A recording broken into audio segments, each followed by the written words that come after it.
Hi, everybody, and welcome to a very special edition here of our Face the Facts Bay State Sports Pod.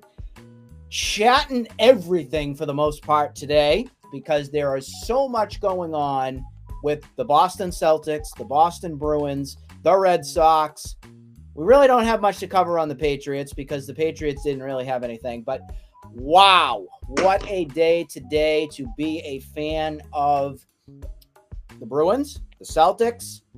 Red Sox are in contention and in the news, and there's some things that we want to, number one, for me, get off my chest. I know we want to talk about this series that the Red Sox just wrapped against the Padres and look forward to their next one, which starts tomorrow against the Miami Marlins. But we have a lot to unpack. We have a lot to talk about. We have so many signings and even a team in Boston that is potentially for ownership group looking to sell. And we will talk about some breaking news that we just learned a few minutes ago, leading into some speculation on the Celtics and everything on what's happening with the future there.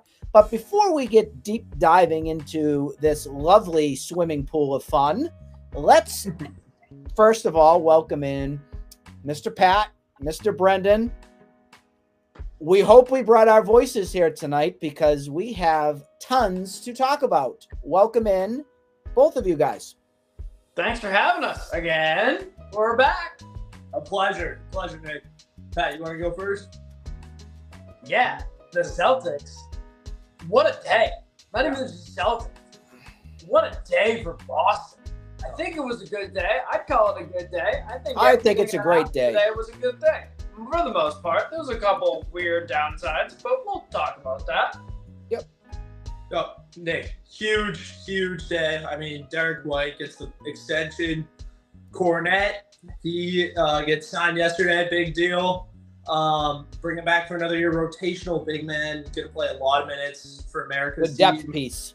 Depth piece for sure. Hauser gets the deal last week, I saw. Yep. And then, of course, Tatum, about an hour and a half ago, signs the Supermax extension, $314 million through the 29-30 season. The Celtics are poised to dominate the league for the rest of the decade. Yeah, waking up to all of this news, as you said, it led off today with the Derek White extension, and that was 1A and 1B on the wish list this offseason on making sure you took care of. I don't think I have grown to enjoy a player more than what I've seen in the past year and a half, almost two now, with what we've seen from such a true team player and gritty, tough, dirt dog mentality of Derek White.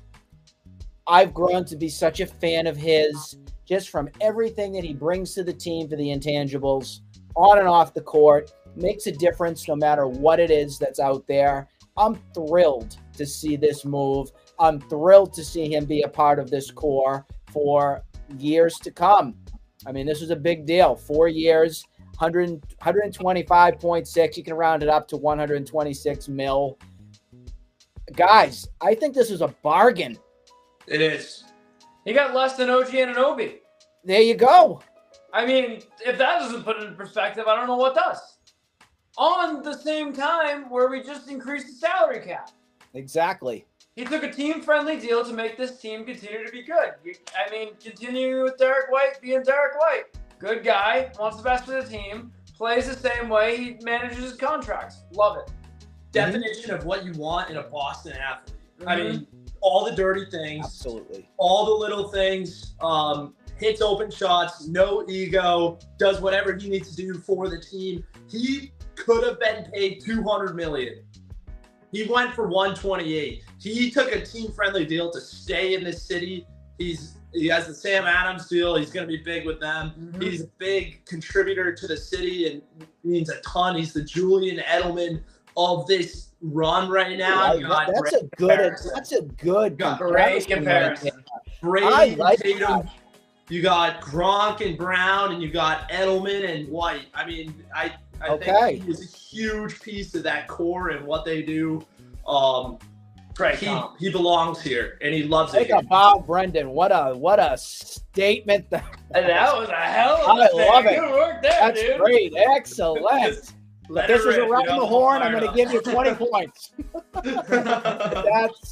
That right there, from what we saw to lead off the morning here with the moves, is just one of the major pieces on what keeps this Celtics core, which keeps the rest of the league scared beyond belief of this monster that's been created here in Boston. And you know what, guys? I love every minute of it. It's great. It's great to have a team that you love to root for that has players that care and want to be here. What a model franchise. It is. And just to make sure we're also clear of stuff, of course, you've got Brown, who's already been locked up. Drew Holiday was already locked up. We know that. Porzingis was locked up. He's doing his surgery. He'll get as close as ready to go when the season kicks in as possible. Still got Al Horford that's a part of this team. Peyton Pritchard's still here. Sam Hauser, as you mentioned, with getting also re-signed. They are a force. You got a deal too. And that's why, and I was, wait a minute now, I'm getting to that because the second piece of everything from today was hearing the news about Jason Tatum's big-time extension here. And that also was to nobody's surprise, but maybe the figures were a little bit surprising to some of you. Just to go over what Jason Tatum got. So he agreed to a record NBA deal of $315 Supermax contract extension, which will keep Jason Tatum here for now at least 5 years. I thought this was going to be a little more money, guys, truthfully. Okay. I did. I'm with you, Nick. I thought this was going to go higher than 350 mil. I was thinking this may go into the 4 range, and I'm happy knowing that Jason Tatum is now locked up. You've got everything that you want in front of you. You got over the hump. You're now champions. But now what I love about this is that they got that over that hump. Now it's let's build on this. Let's be a multi-championship style team. And you have assembled all the core pieces now to make that possible. It's exciting time to be a Boston Celtics fan. Oh, definitely. I mean, they're a wagon. It's all about world domination right now. I'm not afraid of anyone in the Eastern Conference. I know they're all looking up at us. I think the gap is still huge. I'm telling you, the most you lost in a single playoff series was a game. You lost 1 game per round. 1 round you swept. I'm not afraid of anyone right now. They are wagon, and they are going to dominate. They're locked in on banner 19. We're here, and we're here to stay. And the thing is, too, chemistry is only going to get better. I mean, you see it year in and year out. You see teams like, I don't know, for example, I guess the Mavericks. Not this year, but last year when Kyrie came in and they just brought him in and they were trying to figure it all out. It took a minute for them to figure out where Kyrie kind of fit, how to play Luka and Kyrie. You're going to see the same thing with the Sixers, where the Sixers were trying to figure out, another good example, when they brought in James Harden. Another great example, the Brooklyn Nets. They gave up on that too easily. There's so many teams that can't build that chemistry in enough time to prove that they're worth it, I guess you could put it that way. This Celtics team built that chemistry in a year. There was a lot of new guys this year. That was my biggest worry at the beginning of the season. A lot of new guys, going to take some time. That chemistry is built, and it's only going to get better, and they're only going to figure out how to play better together under the rule of Joe Mazzulla. So it's the same team. We're running it back, and there's going to be more chemistry, and they're going to play better together, hopefully. So the other rumor already dominant. I know. Already dominated. So they're. I got another rumor that's really burning right now. If you guys want to know what the next piece here is of the Celtics domino effect, there is talk between Jason Tatum, Al Horford, and Jaylen Brown with bringing back somebody who was brought in here a few years back and was hoped to be a superstar style player to build on. And his career just kind of went south, injury prone and everything. I don't know this one. I'm letting him play but just a great team kind of guy that I think wanted nothing more than to show the Celtics that he cared and wanted to be here. And he got hurt on that opening night. I think it was 2017. Don't quote me on that, on the first game of the season. The guy that is very, very likely to be heading back to Boston if they can make this happen is Gordon Hayward. Yeah. What do we think about that? Correct. I didn't know about this, so this is news to me. Apparently, you guys are more into it than I am. We're just in the know here. We get all the FaceTheFacts rumors come right through here at the desk, and I just answer the phone, chirp in, do my part. Yeah. Nick Gordon with all his Hayward local experts, his NBA insiders. Gordon Hayward is being recruited here from some players that really like the player, like his intangibles, and think that he can be a great bench piece here and depth piece for this team. And I think that can make the Celtics even bigger and better than last year if all health presumes and everybody stays healthy.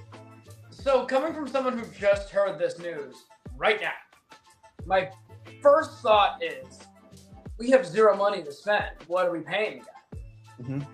I'm telling you right now, I think it's going to be the Blake Griffin type deal minimum because this guy has gotten his payday not once but twice. He had a big career in Utah, was an all-star. He got paid in Boston, got hurt, could not recover mentally from it. He's had enough time away from the injury, got a big contract in Charlotte. I think this guy is far enough away from the injury mentally that he will be able to contribute to the Celtics in a big way. Defensively, cutting, passing is a very underrated part of his game. And, of course, his shooting. His shooting is going to be great. I was going to say, Pat, the other thing I was going to mention to you on how they can make this possible, don't doubt Brad Stevens. Just don't doubt what the magician can pull off here. And as Brendan said, veterans minimum.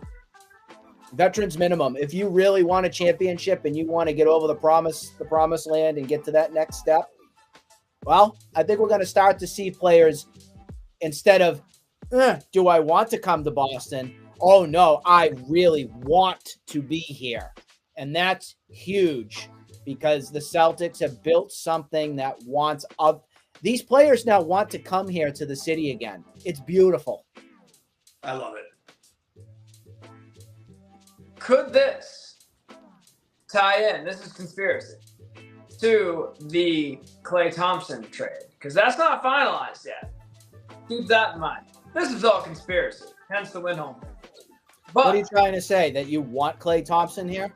No, God no. Oh, okay. I don't either. Klay Thompson is going wherever to the Mavericks. Yeah. Hopefully he ends up there, stays there, and ruins that team. It'll be great.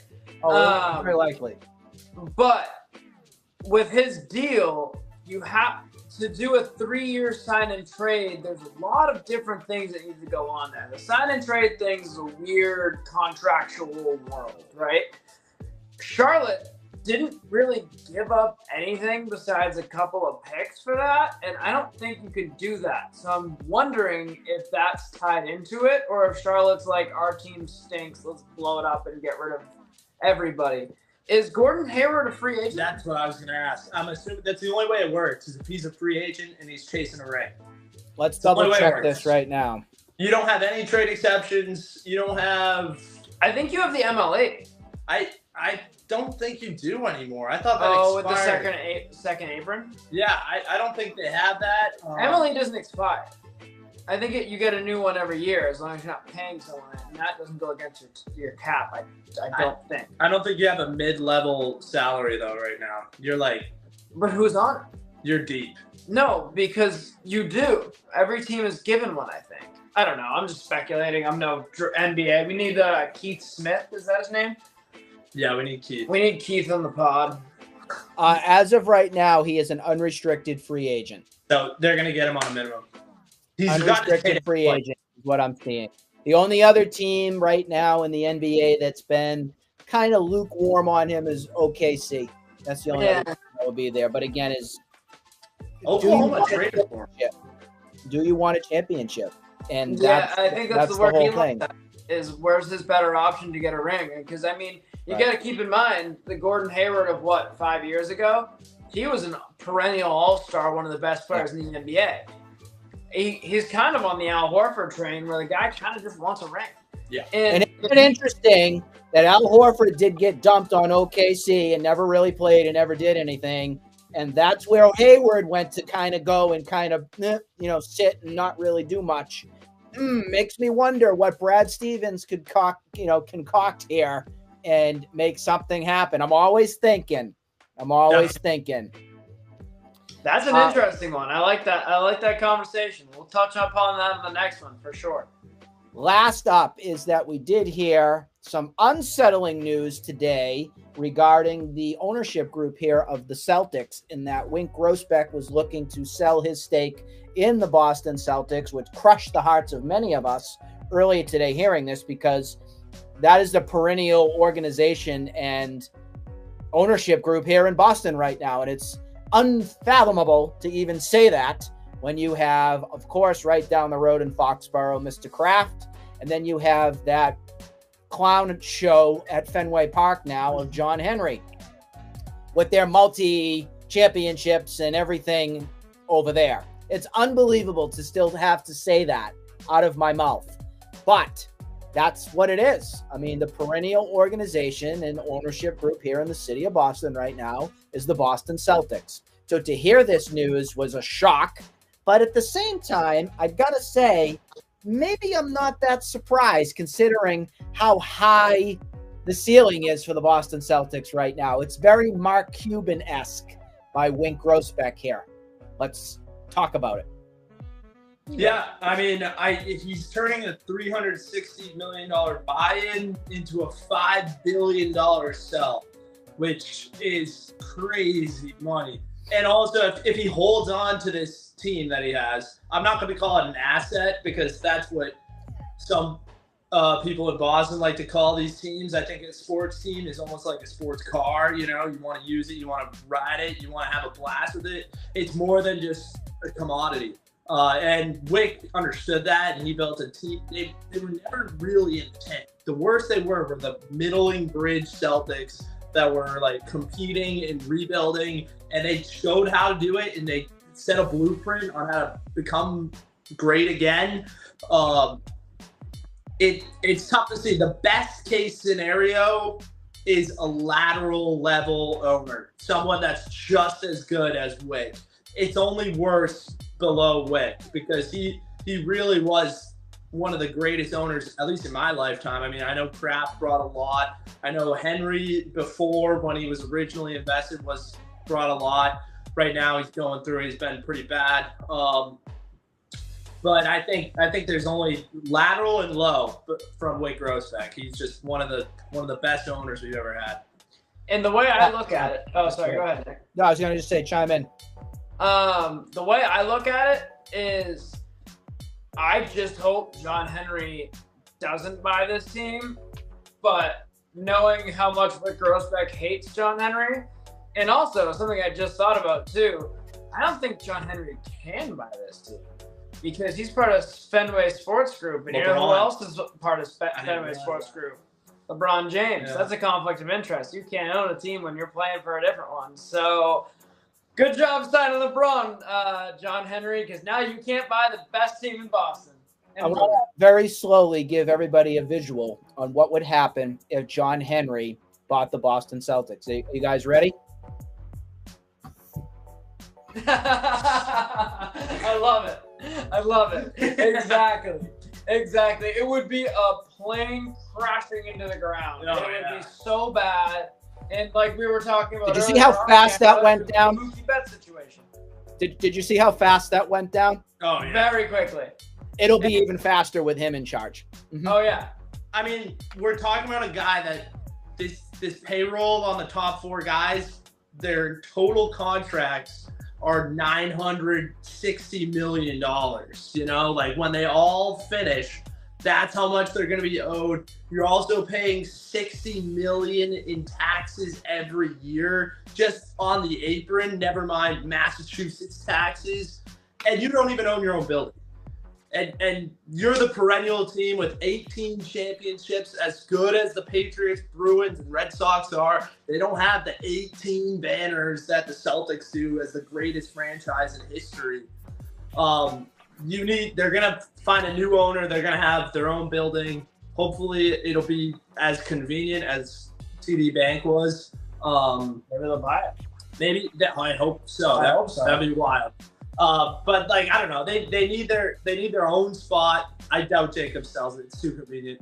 But yeah, I think it's a lot for an owner that doesn't even have his own building. Cash out for $5 billion. Hopefully this new owner doesn't tear it apart. We saw this in Phoenix.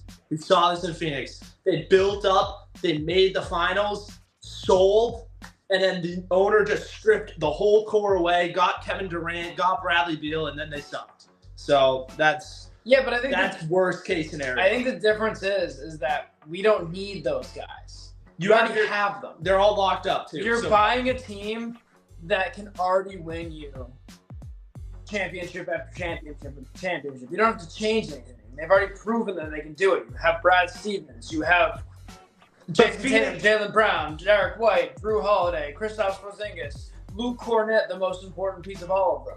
Phoenix was up 3-1, I thought, against Milwaukee. Yep. They were up 3-1. Away. And they're 1 win away. And then they choke it, sell the team, and then the new owner strips the whole thing down.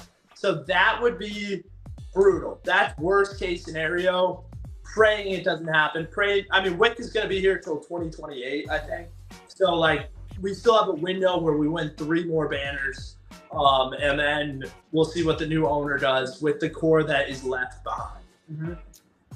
Other news, as I said, that breaking news part when we started our pod about what got released from the Celtics. So, Steve Pagliuca, another part of the Celtics ownership group and everything right there. It's not as high, obviously, in stakehold of what Wyc Grousbeck is and everything, but he released a statement, and he declared he will be participating in the bidding process for Wyc Grousbeck's stake in the Celtics. So rest assured, folks, Wyc Grousbeck is going to make the right deal and make sure that the long ender of the Boston Celtics will stay together just like it is. A point also got brought up earlier about this whole thing with the Celtics with Wyc Grousbeck wanting to sell and everything.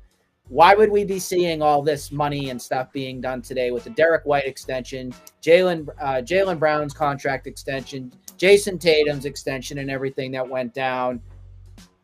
Wouldn't make any sense. I mean, yeah, granted, you could rip up things if you're a new owner and say, well, I didn't do this. We're going to get rid of that and blow it up. No, I don't see that. I see too much at stake here with Wyc Grousbeck about what the Celtics mean to him. And I don't think he would want to do this to the fan base. He's as loyal and truthful as they come, and I'm not concerned about this at the least bit. So we shall see what transpires here for the rest of the Celtics as the offseason kicks in. But what a heck of a start. What a heck of a start. And you know what? If they said they're done right now, I'm fine with that. I'm fine. Oh, yeah. I'm good. Yeah. We did everything we needed to do on our checklist. Checklist number 1 for the night, done. I know there's other things, obviously, that went on in the NBA, and over time, I want to be able to talk about those a little bit, but because we have so much to unpack from today, I do want to jump over to the Boston Bruins, because here is a team that is now the longest drought here in the city that does not have a championship since 2011. So it's nut up or shut up time. It really is.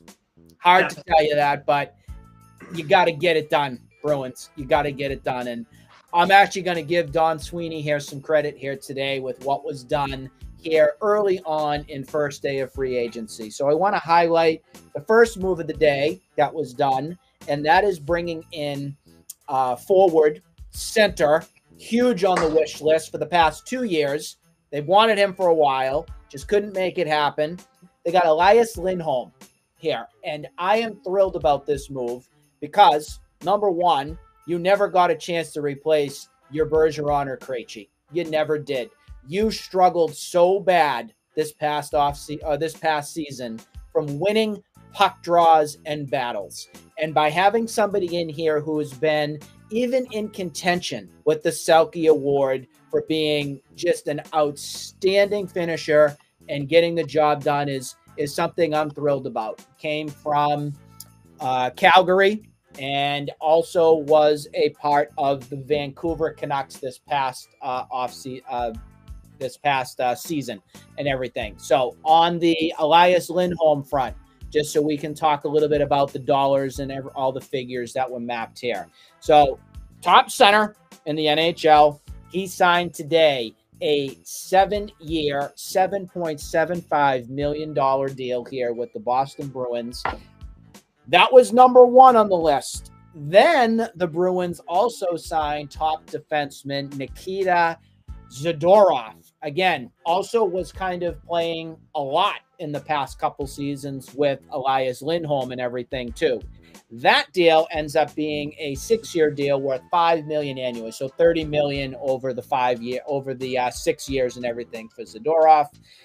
What I like a lot about this is, again, you have finally established needs and wants on your team, and you brought in some true NHL guys who are professionals that can help make this team a whole lot more better. Let's talk about it.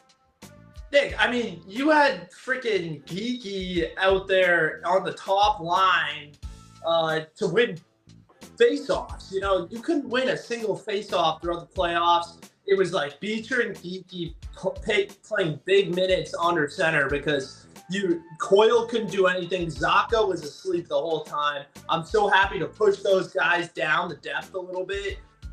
They're decent regular season players. They cannot do it in the postseason. Elias Lindholm, huge upgrade at center, was coming down to between him and Steven Stamkos. They go with Lindholm. They tried to trade for him.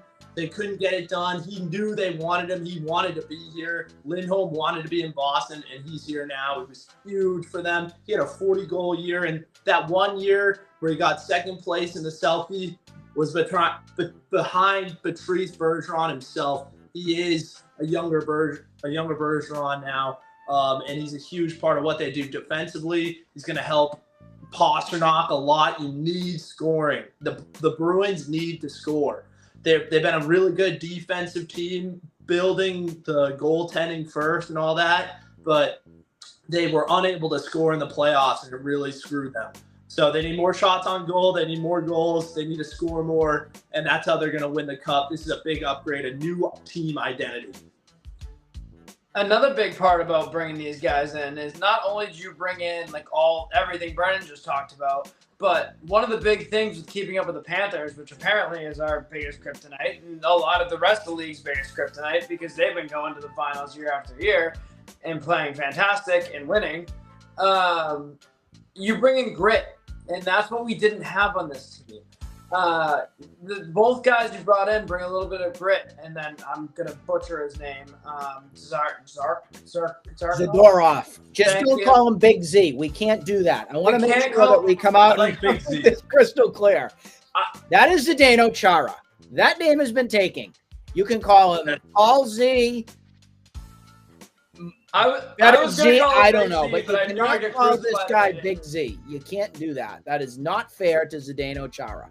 But what he does bring into this team is that grit. I think he's the biggest guy who brings that grit to this team, and I think this team desperately needs some grit. I mean, your biggest grit was coming from a guy who was undersized in Maroon and Marchand. Yeah. And Marchand's old and undersized. I love the guy to death. Don't get me wrong. I wore his jersey on one of these pods. But you can't expect him to bring the grit that he once did. And I think bringing in someone younger, someone bigger, someone who's known for it, I think that's huge for this team. And I think that gives Bruins fans a huge reason to be excited about bringing him in. 6'6", 230. This guy is huge. Yep. And he's going to hunt you down. And they need someone like that. This team they're really talented. They style on you on the regular season. They could have went for the first seed. They had their pick to take Toronto in the first round.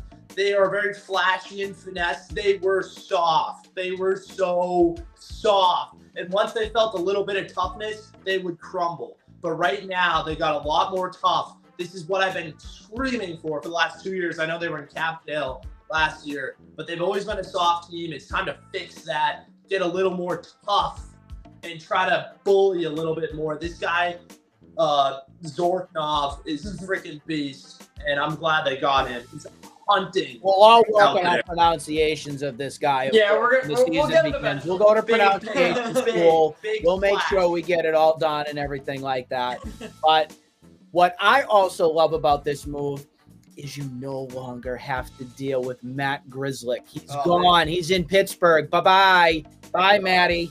You don't have to deal with Derek Forbes getting hurt and losing puck battles and just falling flat on his face on the ice anymore. Bye-bye. You're done, too.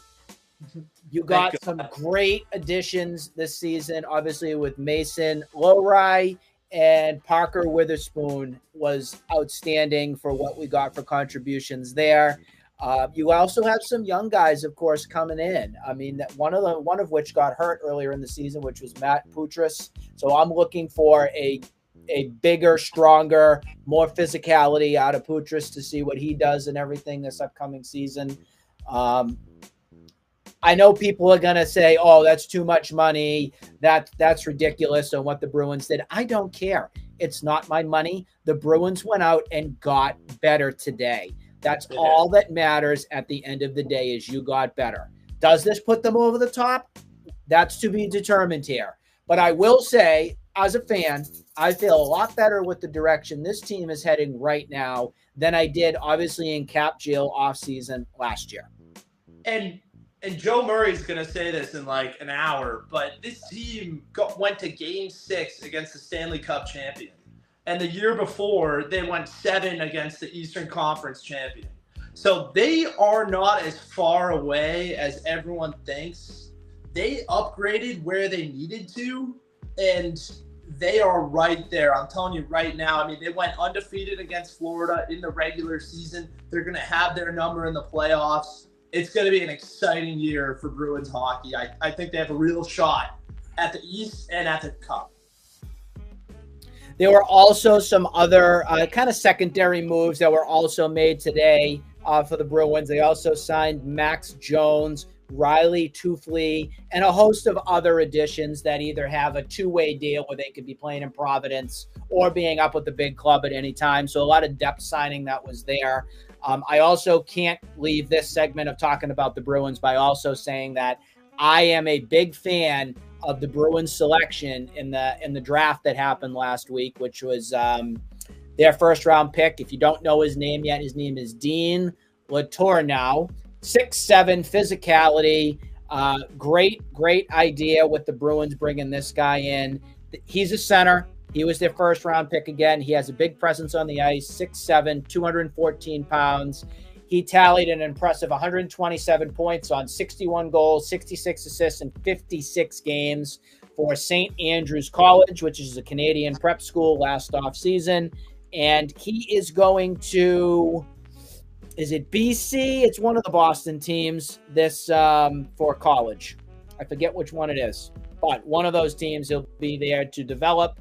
And I'm happy that the first round pick selection that the Bruins haven't had that in a while. So obviously we got that and everything with the Linus Ullmark move.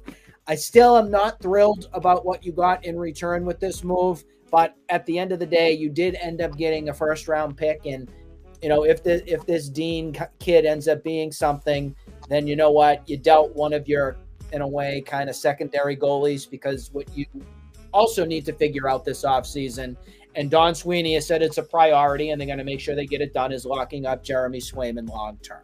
So that's the next kind of domino to fall here for the Bruins. I believe they are right about the $10 million cap space that they have right now. So if they can do a $7-8 million annual kind of contract with Swayman to lock him up, I think it's doable. And then you can piece together with another million or two. Maybe Van Riemsdyk wants to come back for another Ganter at another part of the season for another depth move, because he had a great. I would take him back. So that could be another move that could be something that you could entertain there.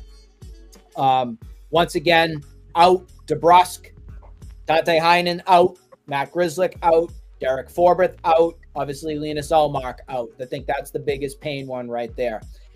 I know DeBrusk has his ups and downs throughout his Bruins career, and it wasn't all bad, of course. I don't want this to go out and say, Jacob DeBrusk didn't do anything when he was here. But it grew really tiresome and frustrating with the production that you got from him. You heard a lot of rumblings about him not being happy, whether it was former coach Bruce Cassidy. We also saw some sitting up at the top, watching games and everything with this current season and everything with Jim Montgomery. So I think Jake DeBrusk at the end of the day was a kid. Lazy kind of mentality, maybe. But I think he kind of grew tired of hearing kind of the coach's voices saying, you need to either nut up or shut up and figure it out. So in a way, I don't want to really say good riddance to Jake DeBrusk. I really don't, because that's mean. I guess we wish him well, but I'm not losing sleep over Jake DeBrusk not being here anymore. I don't mean that in any harm or anything like that. It's just, I think it was time to move on. I think that's the best way I can say that. Kind of similar to to tie the Celtics fans into it. I feel like it's similar to Grant Williams leaving. Yeah, good player. We really liked him. Jake DeBrusk, I think, was more valuable than Grant Williams was. But I think it was one of those just kind of bad energy in the locker room, complaining, didn't give full effort because he thought he deserved more or whatever. It's kind of one of those things where it's yeah, I hope the best for him. I'm glad he's got finally on a team where he can do well, maybe. And, just kind of move on where I think we've all moved on from him. And I think, hey, good riddance, but, good luck. Wish you the best. Yeah, I mean, final remarks on the Bruins. I think that Orsillo trade is them trusting in their system. They've been able to develop goalies better than anybody. Goalie Bob knows how to coach it. I mean, Jeremy Swayman went from kind of just a guy to the most important player on the team, the best goalie in the league, and he carried the Bruins through 2 rounds of the playoffs. So they're trusting goalie Bob. I don't know. It's a big task to develop Orsillo. I know a lot of people want to develop Bussy, but I think right now is the way they could get that first round pick. They needed a pick so bad. And even though it was the 25th pick, they draft a center in the first round. It's something that they needed. That was the thing. It's they have lacked the depth on anything for a center with true grit, toughness, and Bergeron or Krejci-esque style. Yeah, I'm thrilled that they got that. They have it now. Now you need to develop it. Yeah, it was huge. It was huge. But you have the guys there in the meantime while you're developing. Yeah, which is also massive. Big part of it. They trust the program. They had to get Orsillo to get that pick, and I'm trusting goalie Bob and his development. I mean, Jeremy Swayman's a legit player, and they developed Rass before. They developed Thomas. They know how to create these goalies. Some pan out better than others. Olmark, what was he before he came to Boston? In Buffalo. Right. I mean, Buffalo. He was a kind of a note. It was why did we just get this guy? And he ended up becoming something. He ended up winning trust the system. Yep, trust the system. I completely agree with you on that. All right, next up. I know this is a long one, folks, but again, you can't blame us for this being long. The big day. Have to blame the big day. All Boston sports have something minus the Patriots going on. So next up, we want to recap the weekend here and talk a little bit about the Red Sox. Yes, they are third fiddle on this show because that's what they deserve right now. They still do. Yep, they still do. Yeah. They're good, but they still do. So the past week, before obviously this week hit and everything like that, everybody was like, oh, well, you counted them out, and here they come. They're going to be in contention, a lot better than expected. Don't miss watching this team. They just got over the Yankee series from the prior weekend and everything. And then was it the Blue Jays that came to town? Yep, Blue Jays. Okay, we had the rain out and everything that happened from last week and everything too. We were there. We were. So flooding. I still left saying these people are ridiculous. We have a lot of season left here to play. If I'm getting invested into this team, I'm going to need to see something special. Guys, I'm still not seeing it. I'm not. I just think the rest of the league is not that great once again. I just want to make sure that that's clear out there because you still have lots of holes. There's some nights where your offense wants to show up. There's other nights we're going to strike out 15 times and look like a bunch of, as Brendan echoes all the time, a bunch of guys. That's just what it is. Sometimes you have pitchers that want to pitch. Other nights you get Nick Pivetta who gets knocked in his face and doesn't even know how to pitch. That's just how it is. Honestly. Other nights you get the guys booting the ball around and throwing it out into right field or throwing it into the stands. It's just, this team is just a pile of mediocrity at times, and it's frustrating. But that's not really what we're here to talk about. I want more to talk about this Padres series that just happened from this weekend. We only got one game on the Sunday, but it was the homecoming for a player who was your real kind of identity piece for years. He was your shortstop. He was your guy. He was your Nomar. He was. Xander Bogaerts returned back here to Boston for the first time since he signed a couple years back, his big deal with the Padres. And I'd like to give credit to this person who never got an ounce of respect this weekend for everything that he's meant to the fans here in Boston, for being the voice of the Boston Red Sox. No, Dave O'Brien, you're not the voice of the Boston Red Sox. Sorry, pal, who conveniently took the weekend off and was absolutely out of Fenway Park. What a coward. Don Orsillo, not Don Orsillo the coward, Don Orsillo, my friend. Many of you friends of Don Orsillo over the years here, as he was the voice of the Red Sox from 2001 to 2015, returned just for the second time back to Fenway Park, but was his first time real back for a series. He was back at one point to call a game on Fox on the national broadcast. It was a few years back and everything, but this was a big deal. And Nesson and the Red Sox made absolutely zero statement, zero recognition, zero time to even give the damn guy a round of applause for everything that he has meant to the Red Sox. So we'll talk about that too. As you can see, I'm already heated and I'm already pissed about the lack of respect that this ownership group has. And I'm going to call them out. I'm going to call every single one of them out for the lack of respect that they showed or didn't show this past weekend for Orsillo.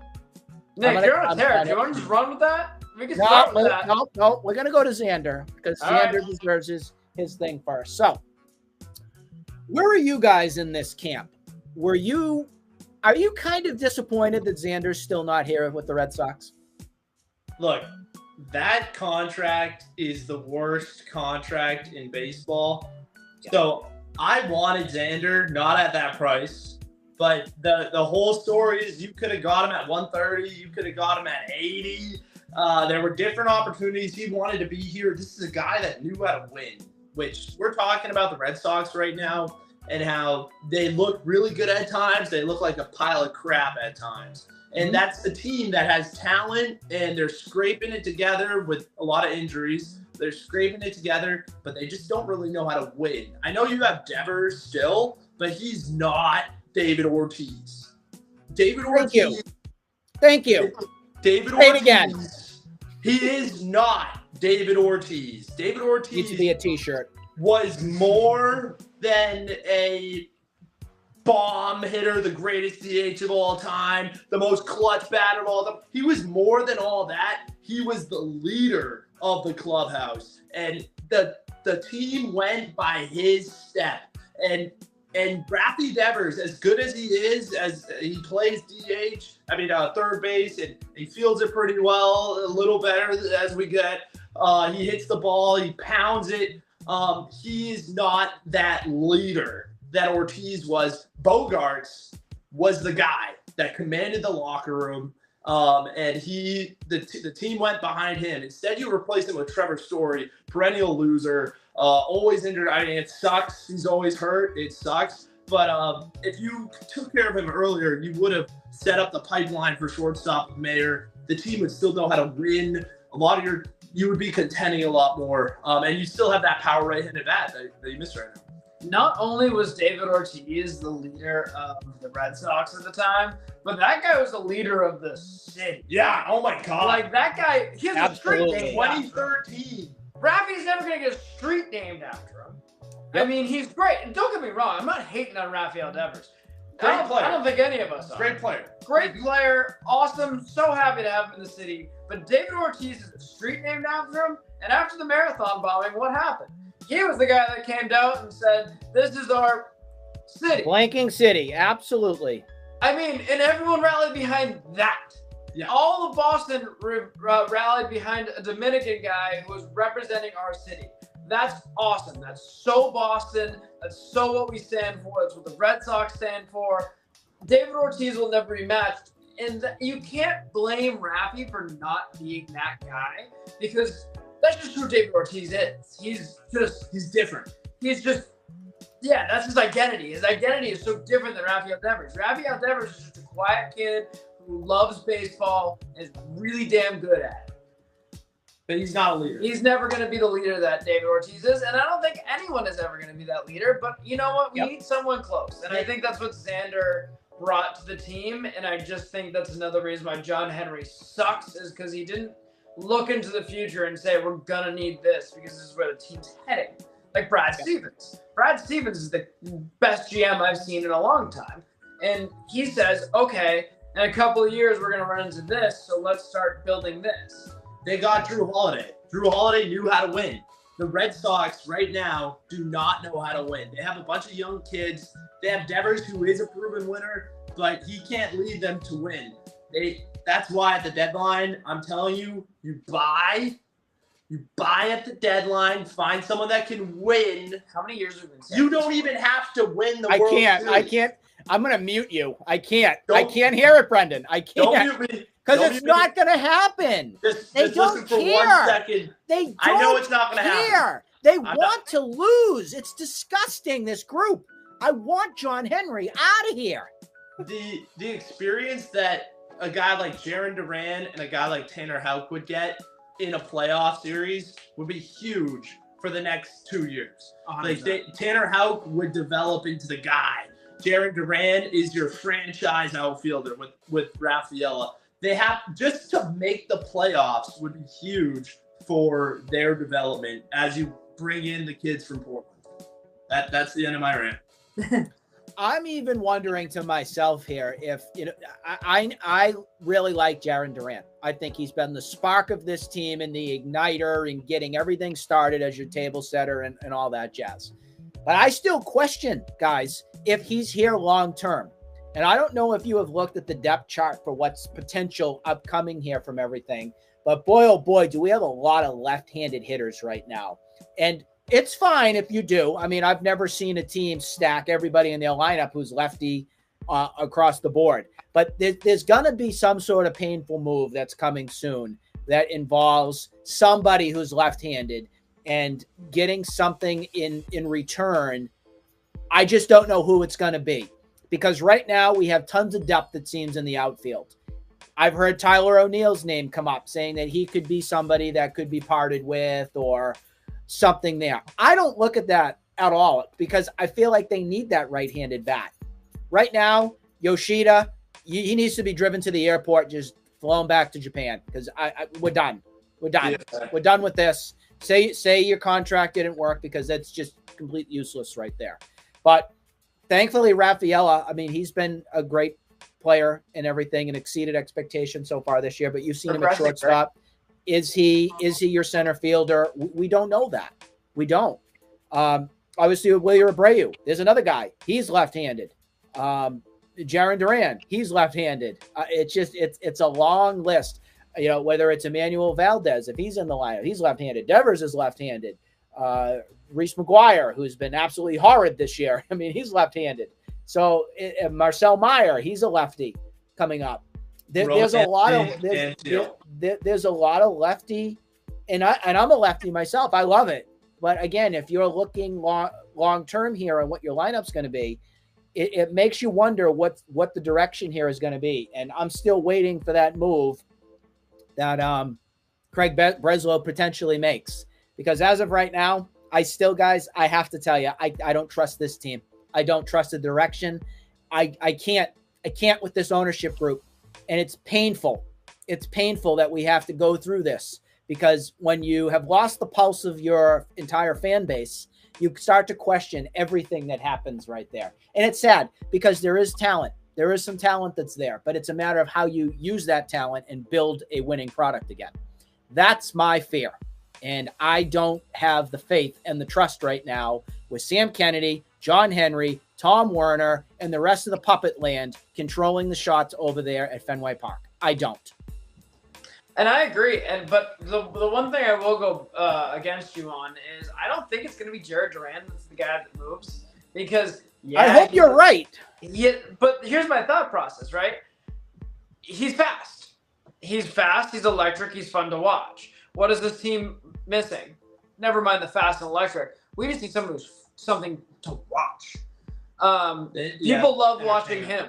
He brings seats to the butts to the seats. And not only that, but I feel like teams look at him and they're like, hey, he's still progressing, which is great, and that's exciting, and he has potential, but he's like, what, 28, 29? Like, he's not young. He's not like a really movable piece. If he was what we think he can be now, then, yeah, I would look at him and go, okay, he's fast. He's awesome to watch. He's going to get people into our stadium, because how many baseball stadiums have 4 people watching? He's entering his prime. He's entering his prime now, but he is too old to be like an exciting guy. If he was like 25, 26, okay, that's when I'm like, okay, yeah, we can move him for something valuable. But I feel like he's a little too old, which sucks to say because I'm 26, and I'm like, I don't know how much they actually could get in return for him. And I would say the same on that for you there too. And I could argue that another team might look at a guy like Yoshida, even though we're like, send him to Logan, send him back to Japan. No team in baseball wants him. And the reason I'm telling you this right now is because they tried this offseason. They said, take him off our hands. And all 30 teams said, nah, sorry, he's your problem, not mine. He's a problem guy. There's got to be someone else on the roster that's movable and younger. But the issue is all of our younger guys who shouldn't be playing right now but are, we don't want to move because they have potential too. So, I mean, I guess that's a reason why you might move Jared Duran. But, like, I say you just get rid of everyone else and sign some crappy free agents until those guys are good at this point. Like, what else do you do? The dynamic between Rafaela, Hamilton, and Duran, when those guys are on, they bring something that no other team in the league has. These are the fastest players in baseball. They stretch every single into a double, every double into a triple. They steal every single at-bat. Like, these guys are filthy, and they're a big part of the scrappy identity that this team has right now. And I understand what you're talking about. I mean, you're talking about Willie Abreu, who is at that age you're talking about, 24, 23, and he's bombing the ball all the time. It's going to be hard to say, hey, let's move on from this guy, even though he's a lefty hitter, lefty outfielder, just like Duran. O'Neill, there's a real world where the Red Sox trade Kenley Jansen, Tyler O'Neill at the deadline, sell them off for prospects, and we just punt on the year.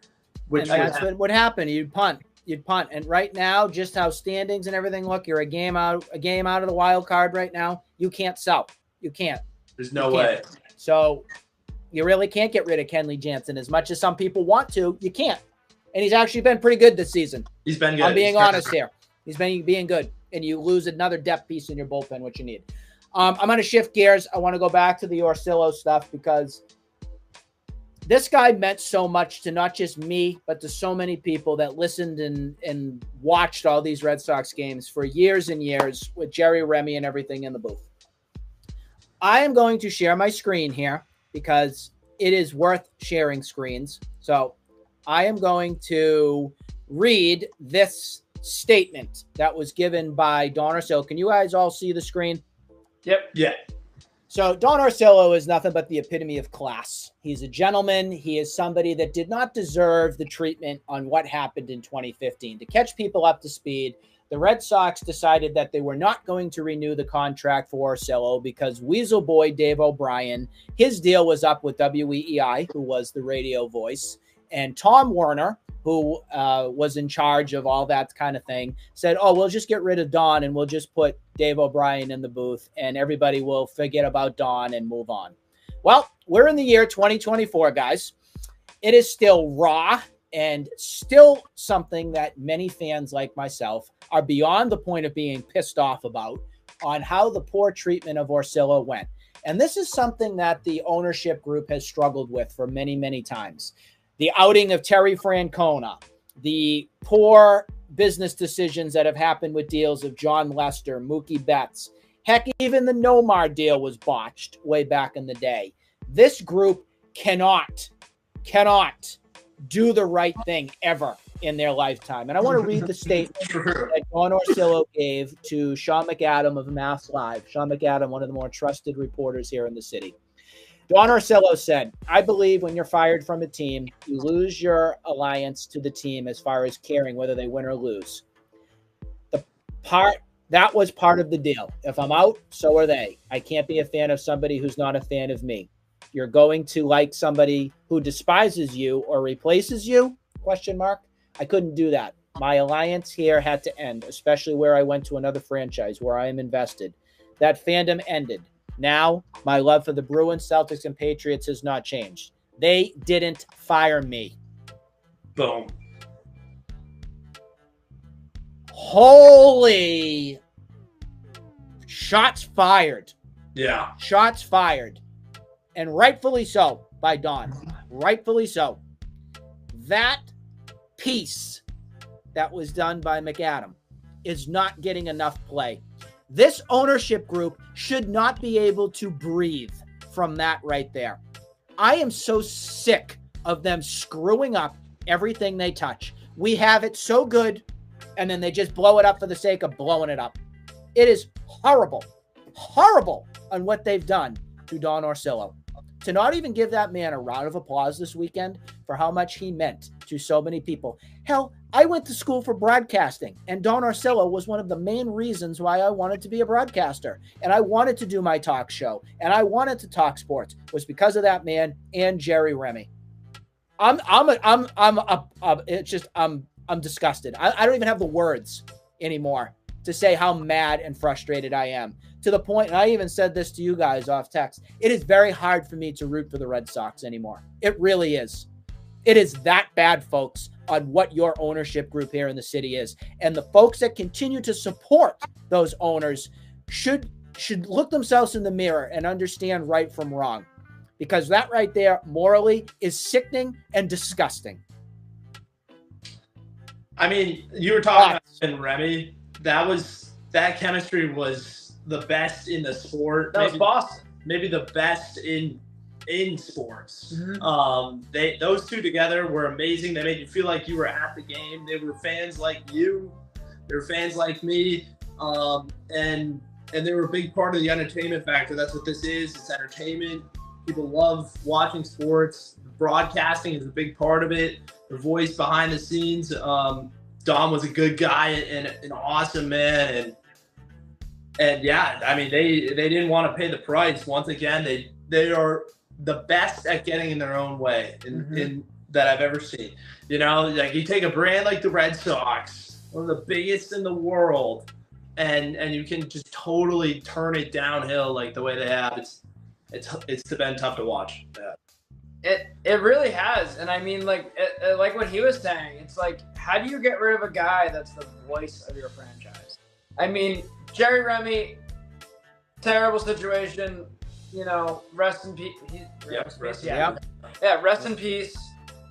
Terrible situation. And then all of a sudden you get rid of his co-part? Like, it doesn't make any sense. That's like Tommy Heinsohn passing away and then fire rid of Mike Gorman. Yeah. That's not what... You know what also hurts, guys? The whole thing, because for me, announcers are people that are a part of your life. You welcome them into your living room. You welcome them into your bedroom, whatever the heck you watch all these different games. And you develop a trust, and you develop a friendship, and you develop a love of the game. a love of listening and looking forward to those voices. That's what calls 162 or what 81 games, depending on if it's the Bruins or the Celtics and everything. And you rip that out of people and you make them want to listen to something that is so far mediocre compared to what you had is insulting. It's very insulting to have to understand and have to accept that management can get in the way of doing things just to spite themselves. This had nothing to do with money. Nothing. Because Orsillo was offered the EEI gig right after Dave O'Brien was put in as the new Nesson clown to call games and everything. And how could Don refuse? He couldn't. He couldn't refuse going to San Diego. And I give him every credit in the world for still being the #1 voice in Major League Baseball with the Padres. He has created such a fun, authentic love of the game in San Diego. I'm a fan, and I listen to those games all the time. You hear his laugh. You hear the camaraderie between him and Mark Grant, who is a lot like the Jerry Remy and everything with their broadcasting tandem. And I talk with Don, on occasion from everything. I'm very close, and we talk with one another and everything. And I've been a supporter of his ever since. I can't as a fan tell you how much more classy, authentic, true, awesome style guy he is. That's what he meant and still means to people here in Boston. So Don and folks that are listening to this pod, I just want to give you the proper recognition here from Boston, because nobody from the Red Sox was able to do that. Maybe behind the scenes, some people did. I would be very surprised if Tom Caron and some of the others that he grew up with didn't at least shake his hand and say, welcome home and everything like that. But to publicly on broadcast right now, say, Don, welcome home. We hope you were treated right, and we welcome you back with open arms to Fenway anytime. I just want to say that to him, because I know there was some that probably ruined the experience here coming back home, and that wasn't right. I think they should be embarrassed, and I think they are embarrassed about their big flop once again. Every nook and cranny, every turn, they somehow mess it up. They swept it under the rug. They're really embarrassed, and they should be. Yeah, they think our fans are stupid that we'll forget. They tried to Ron replace Henry, it with Dave O'Brien. This happened almost 10 years ago, and your fan base is still as irate, pissed, and angry at you people for what you took away from us all. That speaks volumes. I'm sorry. It speaks volumes, and it should be spoke volumes, because that there is one of the major reasons and one of the major testaments on why fans lost trust in this ownership group. Because if they just stuck with what was, John Henry and his team would not be as hated as they are right now. I hate saying that word, hate, but I'm sorry. There are fans that will never look at this group again the same way for what they've done. Rant over. Good rant, quality rant. We like it. Big pod tonight. It was spot on. We had a lot to cover here. So again, we had the big moves of the Celtics, the big moves of the Bruins, of course. The Red Sox not being able to get out of their damn ways per usual and pissing people off like me. Look at me. We're going to be signing off, and I'm still mad. I need a punching bag. But that at least was off my chest, and at least got a lot of things together that we needed to. Guys, any final thoughts? Glad we could catch up, get everything right back where it should be. Right back in the saddle again. Yep. We'll try to get back at you soon. It was a pleasure. Yeah, good episode. We had a lot to touch on. We went way over time, but this is the longest that we've done. But again, we blame the city of Boston for all the good or sometimes bad that we have to talk about on days like this. Good, bad, whatever. Yeah, it's great. There's still more to come for us, of course, but of course with the Bruins and the Celtics, free agency just started today, so you should be hearing more from us very soon. Gents, pleasure as always. Thank you all for being here. We hope everybody has a great rest of their night. We are signing off. Have a good night.